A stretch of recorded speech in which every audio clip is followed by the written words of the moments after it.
I am concerned about voter fraud, and that's why I'm asking people to go to electelder.com. That's my website. We have a voter integrity project set up with a bunch of lawyers ready to file lawsuits if anybody sees anything suspicious.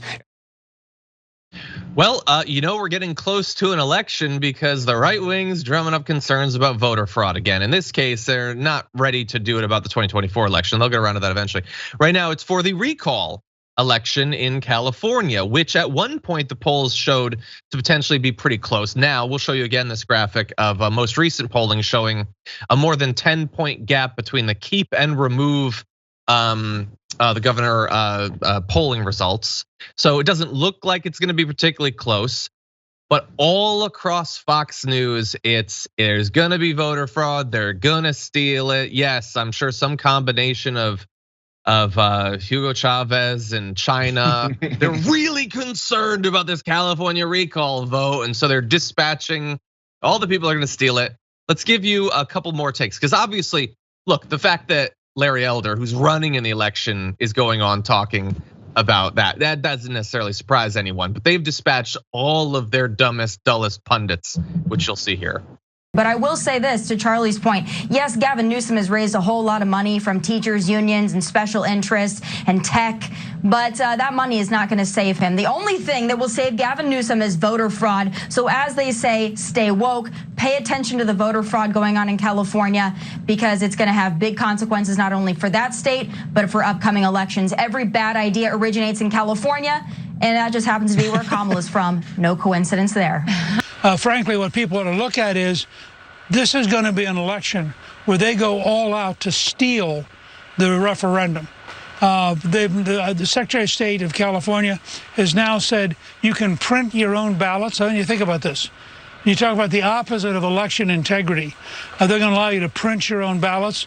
They're going to allow people to come around and harvest your ballot. So the unions will be out there and they'll make sure that everybody votes even if they don't vote. And I think this may well be the most rigged statewide election we've seen probably at least a half century. It's happening right now in California's recall election, which is about 2 weeks from today. In February, the state's legislature in California passed a law requiring that all registered voters get a mail-in ballot, even if they didn't ask for a mail-in ballot. Why would you do that? Well, COVID, of course. Quote, "The pandemic has not gone away," said one California assemblyman. Now, here we are in September, and of course, they're telling us the pandemic has still not gone away. And that is convenient for them, and specifically for Gavin Newsom, who knows that mail-in ballots, which by definition lack any form of voter ID, cannot be verified. Those kind of ballots overwhelmingly benefit his party because they abet voter fraud. In Connecticut, the Democratic Party is now allowing anyone to vote absentee as long as they say they're afraid of getting sick. Quote, "Anyone who's afraid of contracting COVID or expects they'll be sick," one town clerk announced, "is entitled to a mail-in ballot."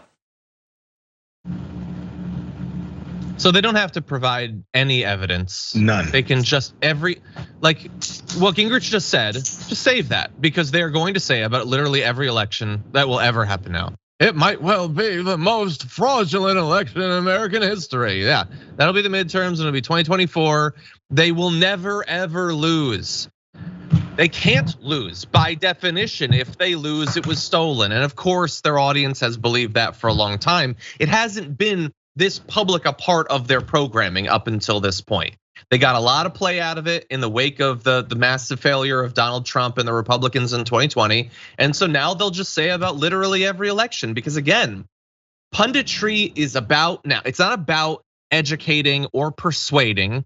It's about cultivating and grooming an audience. You get an audience, you figure out exactly what they want to hear. You tell them that over and over and over again, and you shield their ears. You give them little earmuffs from any inconvenient information. That's all it is. So if they believe that their side can never lose, make sure that you tell them that.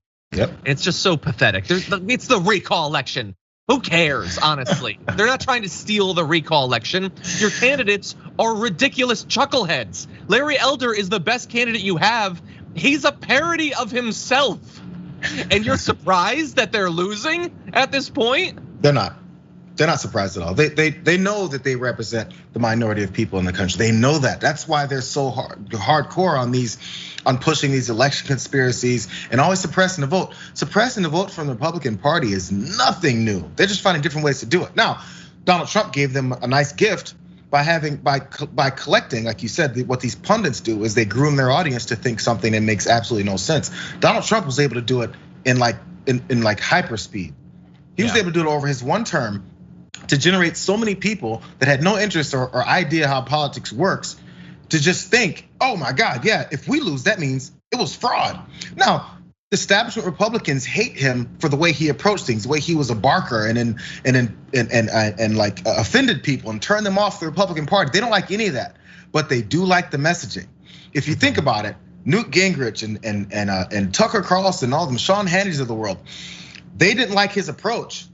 But now that he's not really there, they'll still take his messaging, and now it's theirs, and they make it sound a lot more like establishment and normal. I guarantee you they're gonna lose this election because of this, and that. That sounds just like Donald Trump, but just because it's not coming out of his mouth, there's this, now it's been filtered into people you trust, like Newt Gingrich from the 90s. People who are following Newt Gingrich that had nothing to do with politics beforehand and have become MAGA folks, they have no idea about Newt Gingrich and what he was about. They have no idea. They just go, oh, Newt Gingrich, oh yeah, he's one of those old politicians. He's saying the same stuff. That means it's true.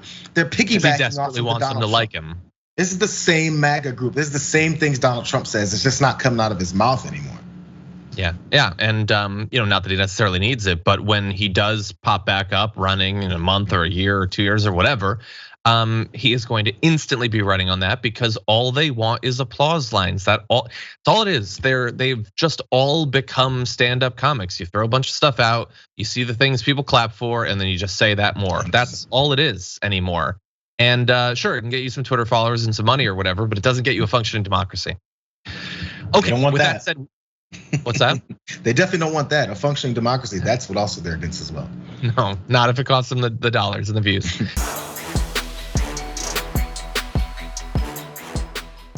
For more political news breakdowns, interviews, stories of activism, and me trying my hardest to care about the occasional big celebrity news story, subscribe to our YouTube channel at youtube.com/thedamagereport.